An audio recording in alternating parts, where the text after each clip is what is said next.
Hey y'all, Lee Brice here, and you're watching Kurt's Country on NewsNation. Hey, welcome to this week's episode of Kurt's Country, only on NewsNation. You know, there are stars and there are superstars, and I'm so fortunate right now to be talking with one of my favorite superstars in country music, the man Lee Brice. Lee, thanks for taking some time on a Saturday Man, to chat with me.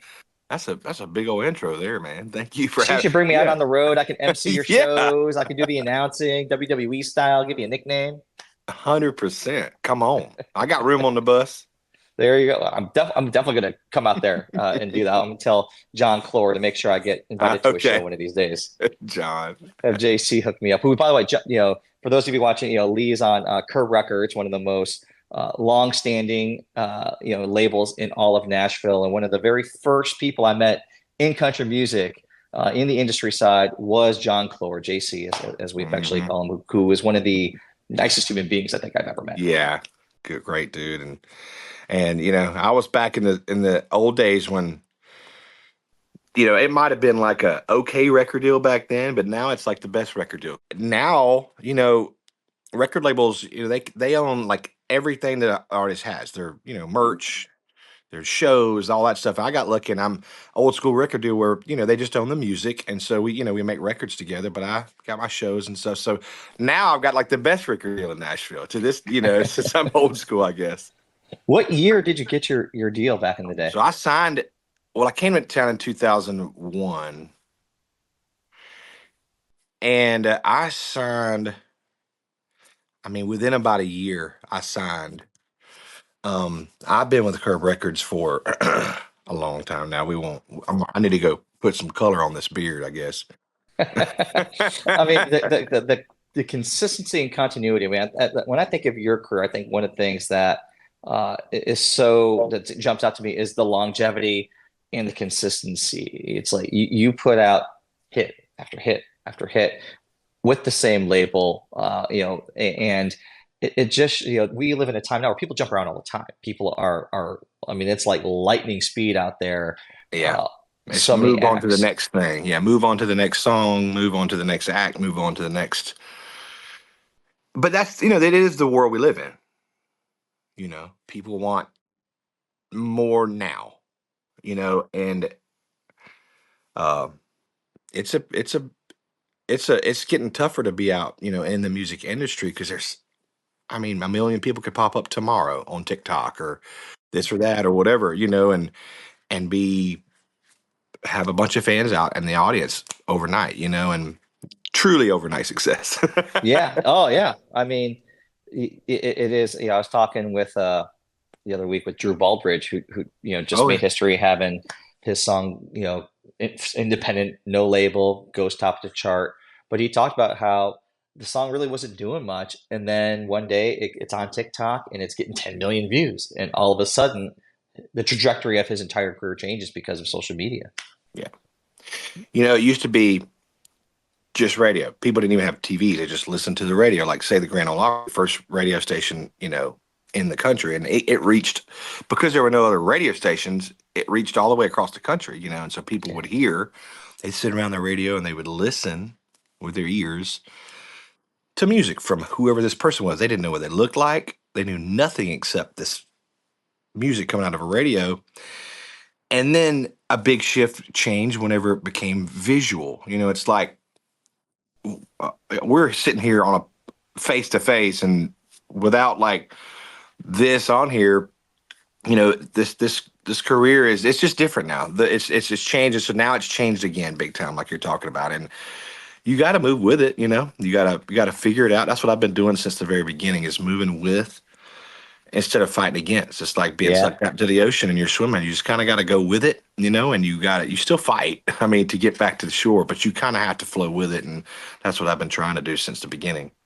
Well, I think one of the real illustrations of that is your willingness to collaborate and to work with all kinds of artists. Whether it was obviously you had the monster hit with Carly Pearce a few years back, Mhm. that I think very much changed the trajectory of her career, and put her on an show stage, for the first time. You've collaborated with up and coming artists like Hailey Whitters and Oh and yeah. Nate Smith, who's taking off big time right now, as a matter of fact. And when I look at Nate, I think of like, oh, that to me is he's got some of that young Lee Brice in him. Yeah, actually, when I got to meet him for the first time, once we decided to do the thing together, we met for the first time to go shoot some content, and we ended up hitting it off so much, me and him and Hailey.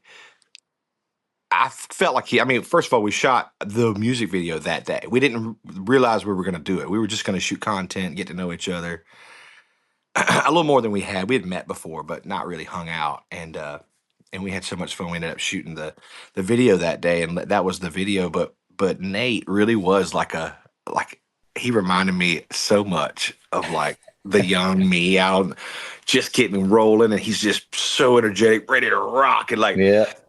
comes in, his shirt's all tucked. He's like, "Let's go!" I mean, but he's running. They're running.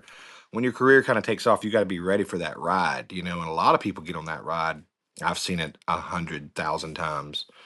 They get on that ride and they're like, "Whoa, I don't like this ride. It's too much. Or whatever."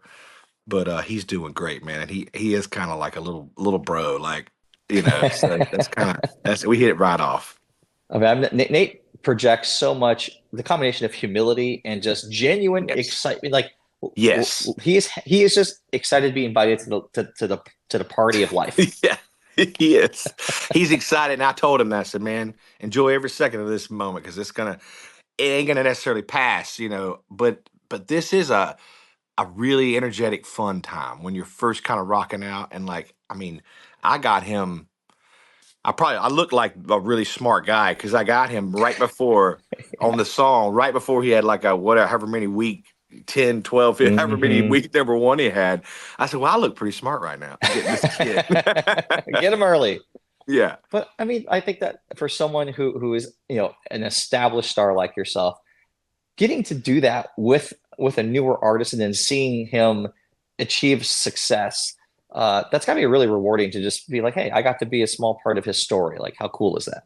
Yeah, it's really cool. And like you had mentioned, like with Carly, I got to be a part of her song, but I felt like, that song in general, not just for her, for me as well, was a big shot in the arm. It's anytime you get a big old hit song, it's great for everybody. But it felt good to be a part of her and like a part of Eli Young Band. I wrote a song and it was their first big hit, and and it really kind of, and they had been playing together for years and years. But yeah, it's like the music industry is sometimes it's so much more than just the music you hear. It's the relationships and the things that we do. And uh, I love, just being a part of other people's careers. I've been producing a lot of music on other people, and that's a big part of what I love to do. Yeah, I mean, it's got to be, I think, one of the ultimate compliments. Like, of course, everybody wants, to have their song that they wrote to become a hit, whatever. But to have another artist go to you and say, you know what, I love your song so much, and I am making space for it on my record. Or we're putting out to radio, obviously with Eli Young Band, obviously with Garth as well. Like when someone like that, who can record anything he wants, has his pick of everything, goes like, your song is the one that I want to sing to.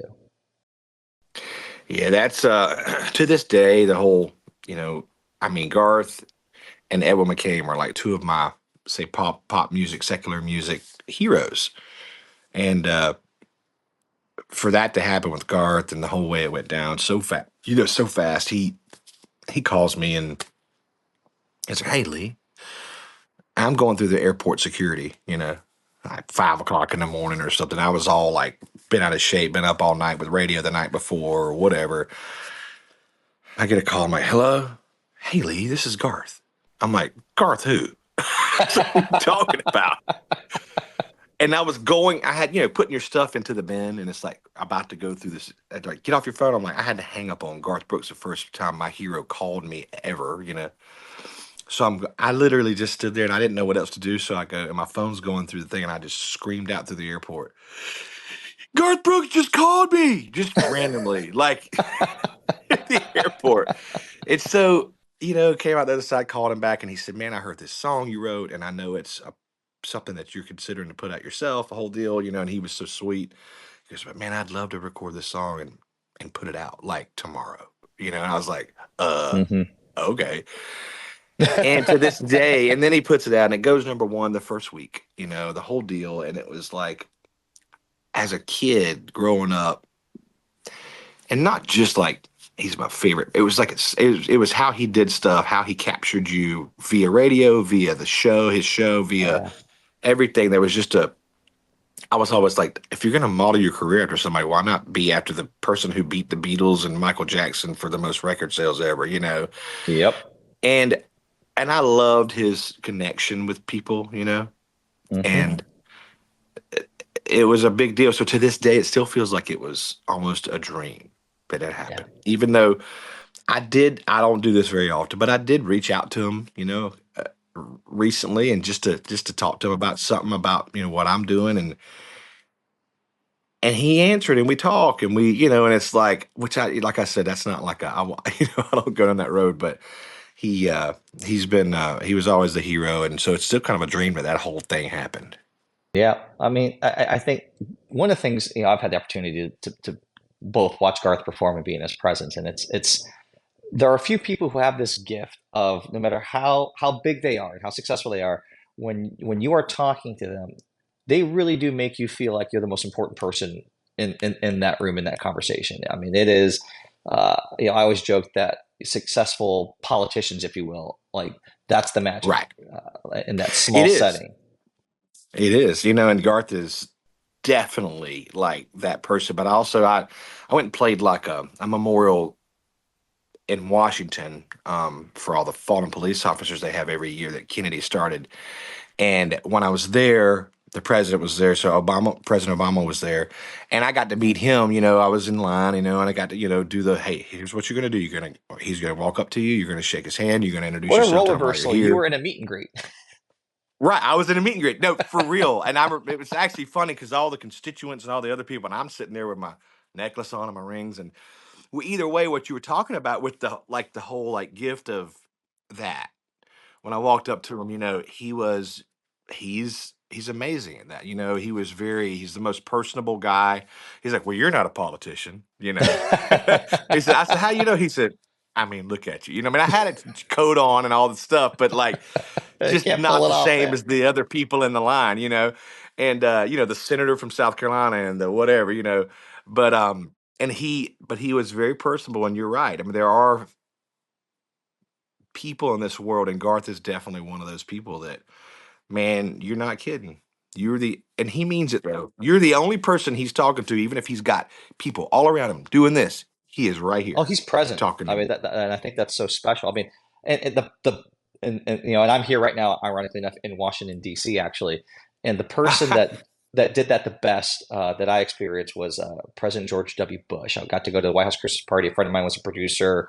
I can't remember where she was, CNN or Fox at the time, and had an extra ticket to the party, and we go, and we're in the grip and grin line there. It's the President, First Lady, and she's like, "Oh, Mr. President, this is my friend Kurt," and without skipping the beat. He puts his hand on my shoulder, just goes, "Just a friend, hang in there, son." And I'm just like, "Oh my God. Like, what just You happened?" can't. I mean, it is kind of like what just happened when you meet people like that, and they do. Hmm. They're like, wait, and you're like, what just happened? Like you really, that is your question. It's like it's a magic thing. That's why everybody ain't got it. That's why everybody ain't Yeah, president. Everybody ain't Garth Brooks. that's right. That's right. Well, and what I found too, it's so interesting, is these guys love to talk to entertainers, to people who are just outside their own little fishbowl.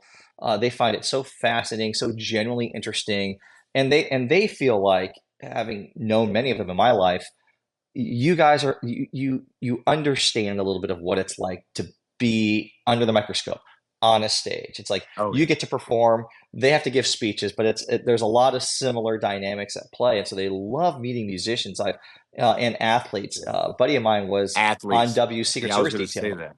and he told Hmm. me the most exciting thing that ever happened to W, seeing a human reaction. He's in the Oval Office. Peyton Manning's walking down the corridor, and he just jumps up and just yells, "Peyton! It's Peyton! Come on in here, Peyton!" Hi, It's just Pike. like just the Yeah, it's greatest thing. true. And we have, it's like just like us go, hey, I wonder what it's like to be.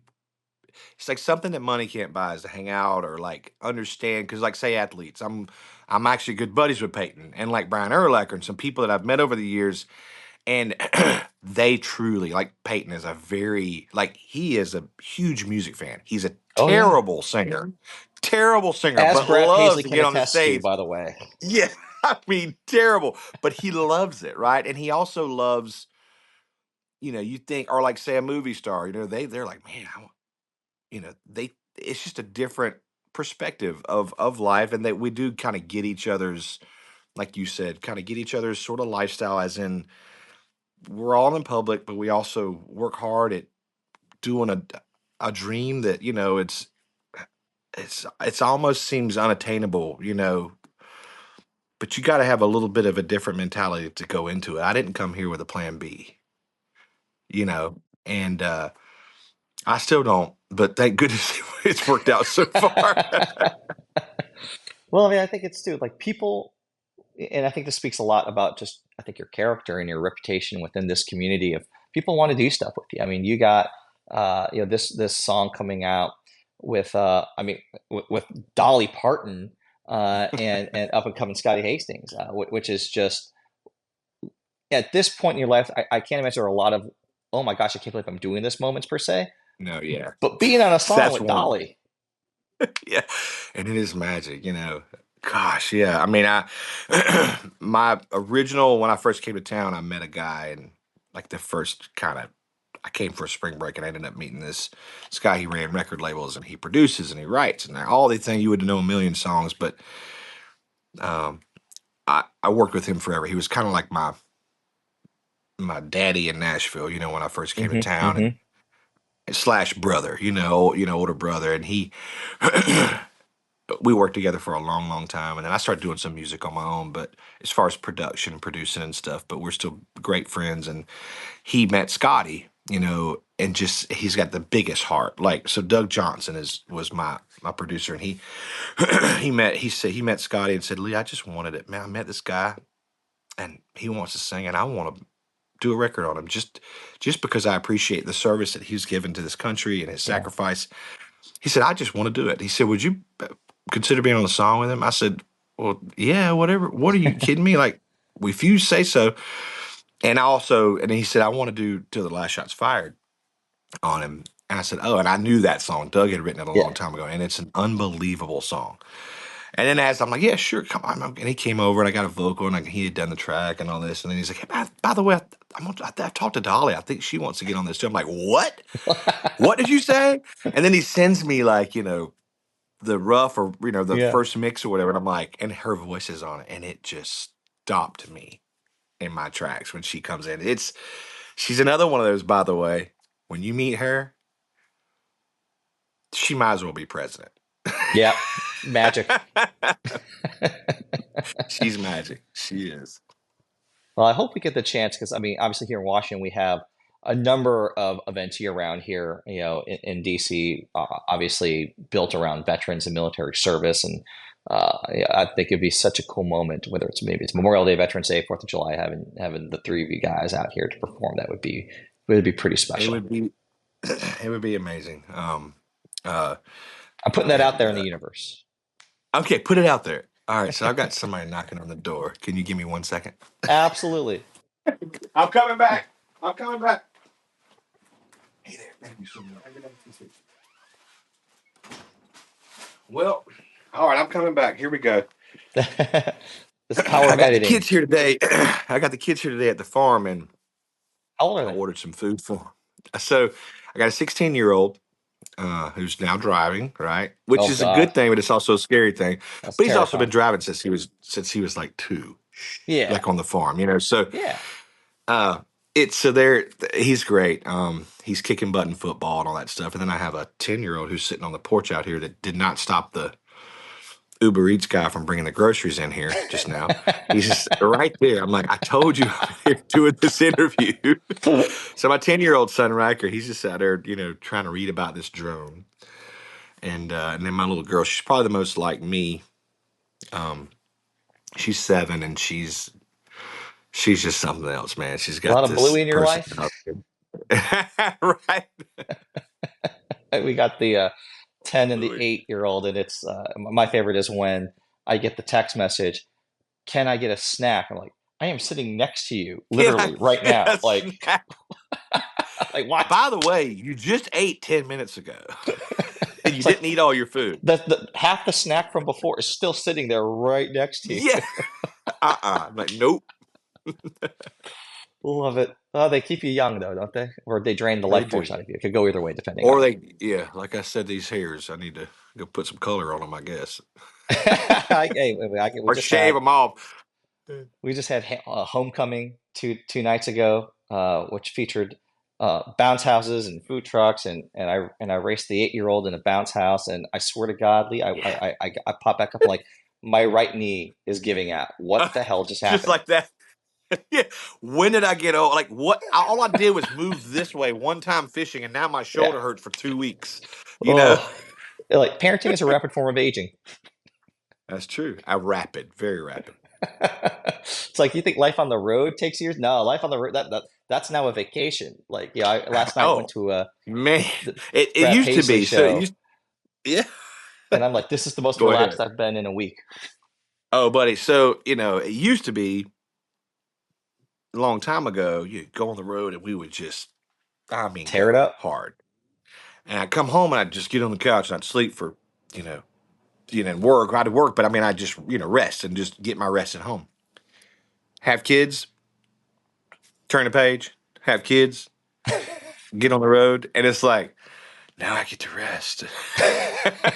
It totally flips. It Totally really does. reverse. It does flip. It's like So daddy I'll has to call go some to buddies of mine. work now. Yeah, yeah. I'll call my buddies and be like, hey, Brian, or, hey, Billy, you want to come out on the road this weekend? Like last minute. Yeah, when are we leaving? It's like Sorry, darling, I got to go out with Lee this weekend and write songs all weekend. It kind of came up last minute. So yeah. yes, sir. Hey, so you ever playing in Texas or DC, Virginia? Text me. Oh, but I Okay. gotta go. I gotta go. Lee needs me on the bus. I gotta go. Sorry, Lady, we got to go hang out. We got to talk He about wants me some to listen to stuff. a demo. Sorry. I don't know. Yeah. Well, Lee, thank you so much for taking this time to chat. I really, really enjoyed this, and I can't wait to get there. Like I told him, I'm gonna hit up JC or Okay. RJ and say, get me to a Lee show coming up. We'll do that, and don't just come to the show. Say hello, and Yeah, come say hey, and we're kind of face to face now, but not quite. So not quite, come almost there. shake my hand, and it'll be good to see you in person. And I appreciate y'all for having me. And if y'all need anything, y'all hit me up. You got my number. You got it, brother. Well, everyone, thanks for watching this week's episode of Kurt's Country. Don't forget to hit the subscribe and like button down there on the YouTube and all the things you're supposed to do on social media. I'm Kurt Bardella. We'll see you next week.